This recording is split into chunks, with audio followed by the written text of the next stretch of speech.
Vamos terminar o bloco por aqui. Eu vou sacrificar a minha comunicação, dando o adiantado da hora. Em todo o caso, nós iremos publicar as atas deste bloco de Constância.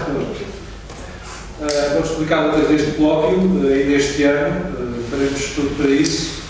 E, portanto, eu apelo, isso depois será enviado a comunicação nesse sentido, apelo que os participantes neste bloco nos façam chegar a tempo útil,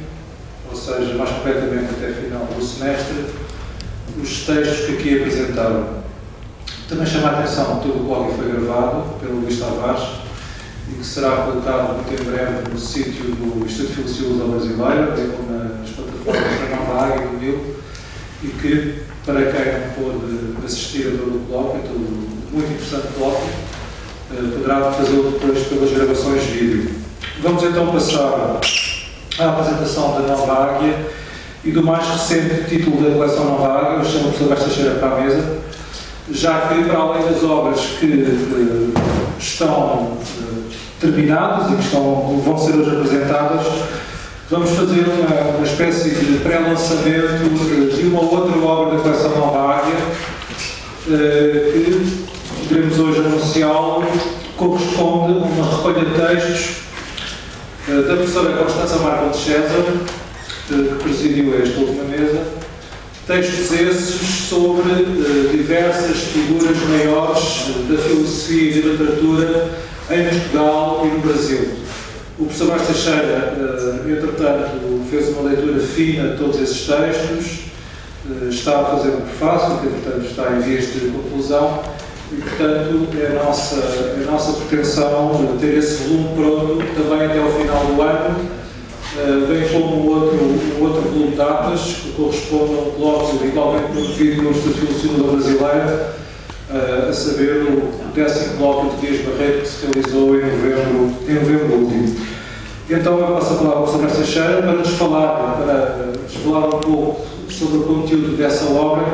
e depois eu próprio irei apresentar muito sucintamente este último volume da Nova Águia. E nesta semana são dois já os volumes apresentados. Na terça-feira, o próprio estive no Porto, no âmbito de um colóquio do Congresso Internacional Filosofia e Poesia, a apresentar uma outra obra desta coleção, um livro do professor galego Luís Garcia Souto, Meditação sobre a Saudade. E esta semana é este o segundo volume da coleção Nova Águia que apresentamos, o colóquio A Obra e o Pensamento de Eudório de Sousa.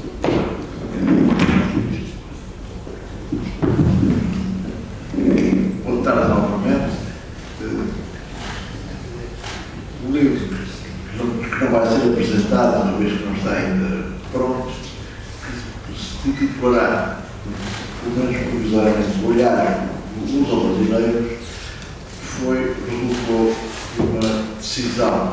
de alguns amigos brasileiros da Professora Marco de César de certo modo para assinalar a sua jubilação como professor universitário, jubilação na prática não é obrigatória, vai continuar a existir nas funções docentes, mas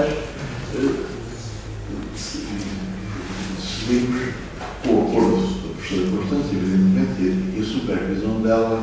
fazer uma recolha de perto de 50 textos que cobrem o período mais antigo, penso eu, é de 1969, um texto notável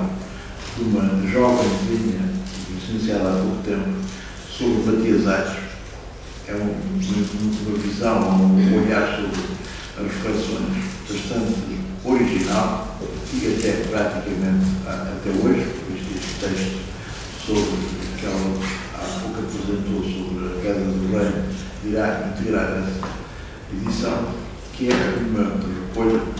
tão completa quanto possível dos estudos que ao longo de quase meio século a professora Constância dedicou a figuras maiores do pensamento português e brasileiro e também da literatura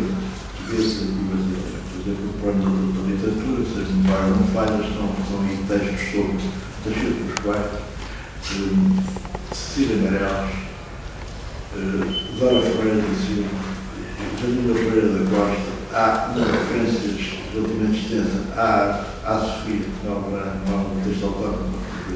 e Guimarães Rosa, Suassuna e Eclipse, portanto, algumas das figuras maiores da criação literária e portuguesa. Mas a parte mais significativa e mais volumosa da obra é dedicada a pensadores portugueses e brasileiros. Por exemplo, Luís Barreto, Sérgio Romero, Antero, mas o núcleo principal é dedicado a uma trindade que é Eudório de Souza, Vicente Ferreira da Silva e Constantino Silva, que são figuras que, juntamente com Miguel Real, Milton Vargas ou Durão Frusa, integram aquilo que temos chamado a Escola de São Paulo, que é uma escola que integra, além de brasileiros, um chefe, Vidal Frusa, que escrevia um português sem sotaque, que é magnífico, porque é um homem que irrompe na vida cultural, é um texto de elogio à língua portuguesa, é um texto comovente para quem fala português a ver o chefe, um homem que foi de Praga, que estava há 20 anos no Brasil e que subitamente aparece com um texto que diz coisas deste género e exalta, nomeadamente, as possibilidades especulativas do português, que eu considero excepcionais, a ponto de dizer aos outros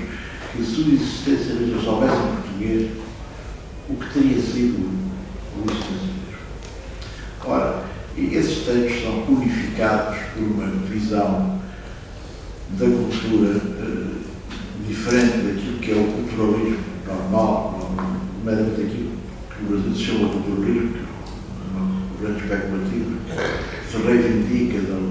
da eleição de Tobias Barreto, que depois foi renovada, precisamente por Miguel Real e sistematizada por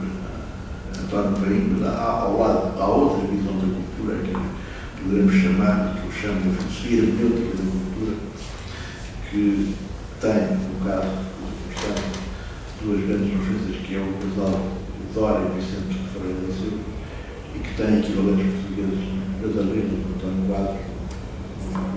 o Afonso, que é uma visão da cultura que atende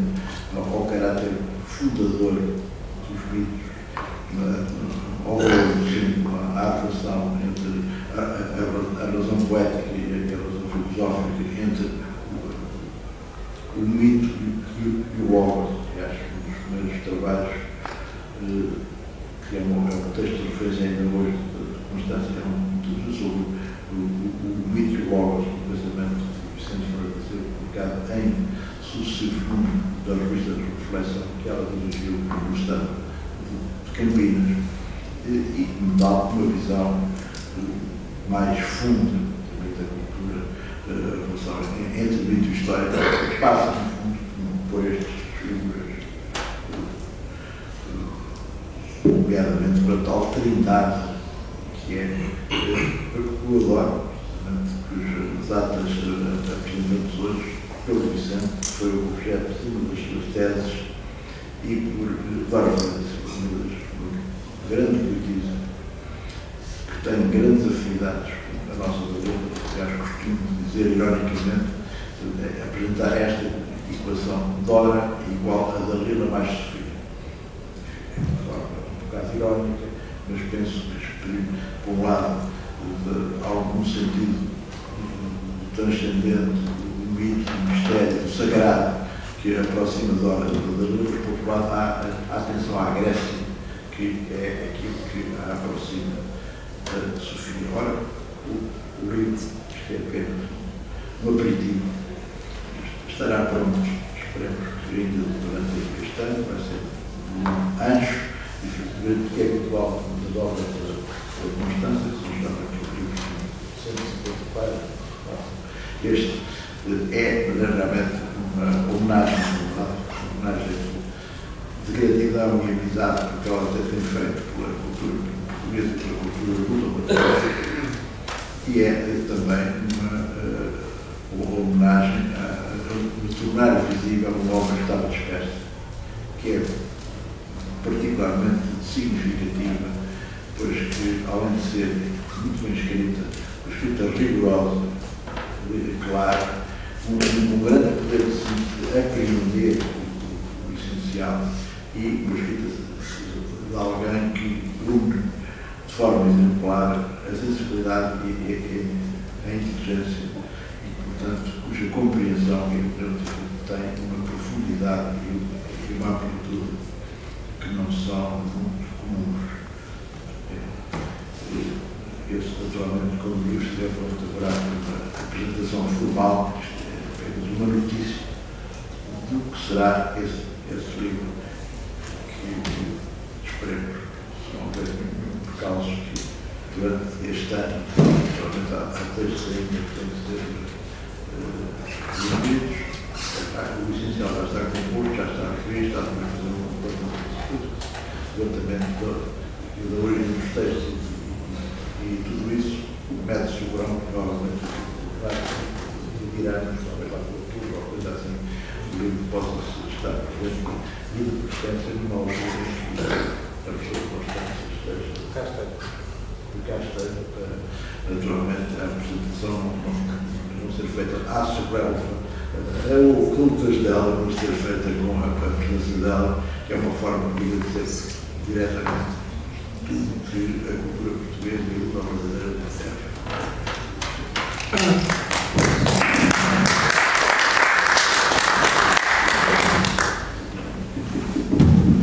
Uma palavra muito breve, pelo adiantado da hora e para não reter muito todo mundo aqui. Queria agradecer a gentileza do Renato e do professor Brás Teixeira, que estão me fazendo uma homenagem muito além do que eu poderia esperar e uma honra muito grande por todo esse trabalho que estão fazendo. Muitíssimo obrigada.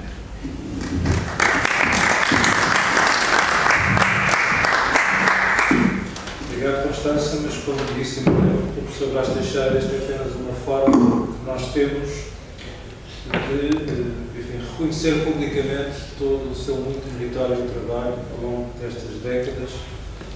no seu estudo, sempre muito fino e fundo, enfim, da filosofia portuguesa e brasileira. De resto, um exemplo disso é o texto que a professora Constância aqui apresenta, neste volume que hoje também lançamos, a obra e o pensamento de Eduardo de Sousa. Saliento que este é um volume que reúne os textos apresentados num outro colóquio promovido pelo Instituto de Filosofia Brasileira em 2011. Realizou-se aqui também nesta casa. São mais de uma dezena de textos, desde logo do Sr. António Brás Teixeira, a gênese da mitosofia de Eduardo de Sousa, do António Cândido Franco, igualmente aqui presente, do vocabulário de Eduardo de Sousa, do Bruno Borges, investigador brasileiro, cá esteve, do Eduardo de Sousa, imagens do leitor, do professor Carlos Henrique do Carmo Silva, a geometria do pensar simbólico, Eduardo de Sousa, da professora Constância, filosofia e poieses, Eduardo de Sousa e Vicente Pereira Silva,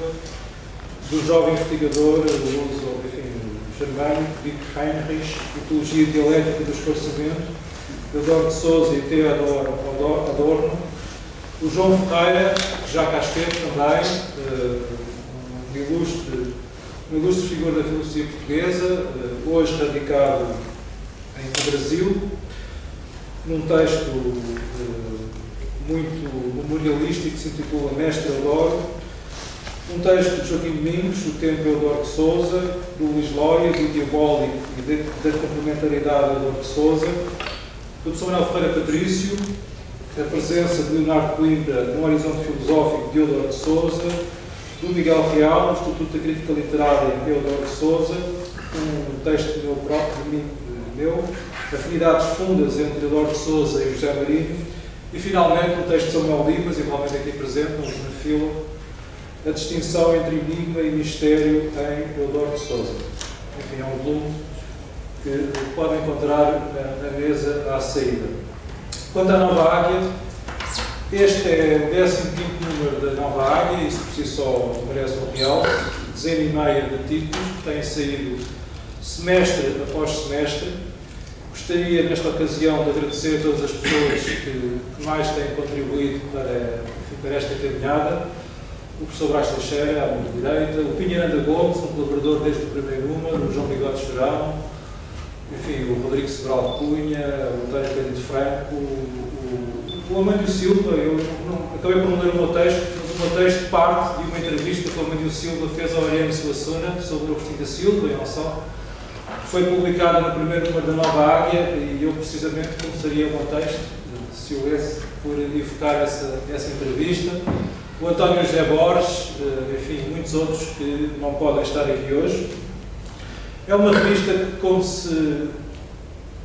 se vê pela capa, evoca um duplo centenário, o centenário de Orfeu, e nessa secção começamos por reeditar um texto de Eduardo Lourenço, certamente uma figura que tem uma obra também muito meritória sobre o Orfeu, e um texto de um mais jovem hermeneuta, o Jerónimo Pizarro, que nos fez chegar um texto muito interessante e, de resto, já nos prometeu enviar mais material para sair em próximos números. Uma vez mais, procuramos conciliar, enfim, figuras mais consagradas, com obra mais consolidada, com figuras mais jovens investigadores, nesta e nas outras secções. A secção seguinte tem a ver com o outro centenário, que para nós é igualmente muito relevante, a saber, o centenário da arte de ser português, Teixeira de Pascoais, a par de pessoa, a par de Agostinho da Silva, é, como sabem, uma figura que, de número para número, vamos sempre evocando. Isso também aqui acontece a propósito da arte de ser português. Depois, igualmente, com destaque de capa, temos as atas, se quiserem assim chamar, da primeira conferência cabo-verdiana, Filosofia, Literatura e Educação, que foi promovida pelo MIL e pela Universidade de Cabo Verde, em parceria com o Instituto Camões. Foi um encontro realizado em outubro de 2013 e finalmente foi possível publicar esses textos. São cerca de meia dúzia de textos sobre cultura e literatura cabo-verdiana. Depois temos uma série de evocações, necessariamente mais breves, de Aires Torres, de Benha de Andrade, um texto muito incisivo do Pinheiro de Gomes. De resto, como também assinalamos no editorial Nova Águia, em parceria com o Instituto de Filosofia Brasileira e, sobretudo, com diversas personalidades da nossa cultura, promovemos uma carta que dirigimos à Gulbenkian, no sentido de promover a reedição da obra de Benha de Andrade, que muito dispersa está. Temos um texto admirável, como sempre, do professor António Vaz Teixeira sobre Camilo Castelo Branco, um texto de Manuel de Oliveira, texto sobre Manuel de Oliveira Lima, de um embaixador brasileiro, André Heráclio do Rego, que neste momento está no Paraguai, uma troca de mensagens muito recente. Um texto sobre uma outra figura cabo-verdiana, Nela Barbosa, pelo belga Manuel Carlos, um jovem investigador cabo-verdiano que encontrei no Congresso do Porto, que se realizou no princípio desta semana. Um texto sobre, enfim, outra figura menos conhecida, mas também com interesse, o padre Frei Estevão da Purificação. Finalmente temos do Ricardo Velez Rodrigues, a quem chamamos o venezuelano mais lusófilo, um texto sobre Silvio Romero e Teófilo Braga. E finalmente um texto do Carlos Aurélio, que esteve aqui há pouco tempo, sobre o António Telmo. Depois, na secção Outros Voos, que é já um clássico, temos contributos do professor Adriano Moreira, do Artur Manso, do João Pedro Matos, da Maria Xavier, do Paulo Ferreira da Cunha e do Pedro Vistas, que igualmente esteve até há pouco tempo. Temos as rubricas habituais do Miranda Gomes, do Eduardo Aroso, do Manuel Gandra, que igualmente aqui esteve no colóquio, e do João Bigode Chorão, as suas cartas sem resposta. Neste número, por razões óbvias, procurámos escolher uma carta que estivesse diretamente ligada ao Orfeu e publicámos a sua carta a Almada Negreiros. Finalmente, também é já um clássico, o bibliário, uma série de recensões sobre diversas obras, a maior parte delas saídas recentemente, que, a nosso ver, são igualmente relevantes para esses horizontes e essas raízes da cultura lusófona que nós tanto prezamos. Temos a terminar a revista uma entrevista, aliás duas, uma a Eduardo Franco e outra a Pinha Miranda Gomes, uma entrevista conduzida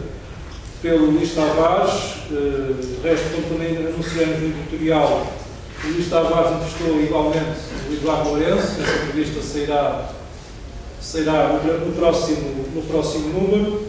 Próximo número esse que terá como figura de destaque a figura de Sampaio Bruno, no centenário do seu falecimento. Por ocasião desse centenário estão em marcha diversas iniciativas. Irá realizar-se um congresso na primeira quinzena de novembro, que irá congregar o Instituto de Filosofia Brasileira, a Universidade do Porto e a Universidade Católica Portuguesa, através do seu Centro Regional do Porto. A Nova Águia tem também promovido um ciclo mensal no Ateneu Comercial do Porto. A próxima sessão realizar-se-á já amanhã, eu próprio estarei amanhã no Porto, no Ateneu Comercial do Porto, para ouvir o Joaquim Domingos, que irá falar sobre Sampaio Bruno, e também para apresentar este mais recente número da Nova Águia. Enfim, no próximo número procuraremos também evocar de forma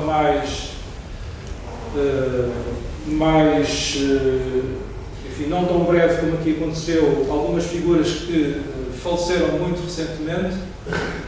e que nós aqui só conseguimos evocar de forma muito breve. Falo do Manuel Oliveira, falo do Herberto Helder, desde logo. Mas, enfim, como sempre, a revista resulta de um rap que nós vos lançamos aos nossos colaboradores, mas vai resultando também dos textos que nos chegam, muitas vezes sem nós pedirmos. De resto, eu costumo dizer, e é verdade, salvo aqueles casos de maior deferência, eu não faço convites para a Nova Águia, porque sem fazer convites os textos chegam e de número para número os textos que chegam são sempre mais do que suficientes para compor cada número que se sai. E mesmo tendo em conta os muitos textos que acabam sempre por ficar de fora, sejam porque não se enquadram muito neste horizonte de uma cultura lusófona, não falando, obviamente, de casos de menor qualidade, porque esses, obviamente, nem será o caso de serem aqui referidos. Enfim, penso ter dito o essencial. Também há exemplares da Nova Águia para adquirirem, estão ali no fundo da sala. Podem encontrar também no final da revista a referência aos títulos da coleção Nova Águia. Este título do Eudoro de Sousa já aparece aqui, a capa. São já mais de 40 títulos e, como disse o professor Vaz Teixeira, até ao final do semestre, quer o livro da Constança, quer as atas do colóquio de Luís Barreto, quer as atas deste colóquio que se realizou hoje sobre o Oriente de Sassuna, são pelo menos mais 3 números que estão na página. Muito obrigado pela vossa atenção.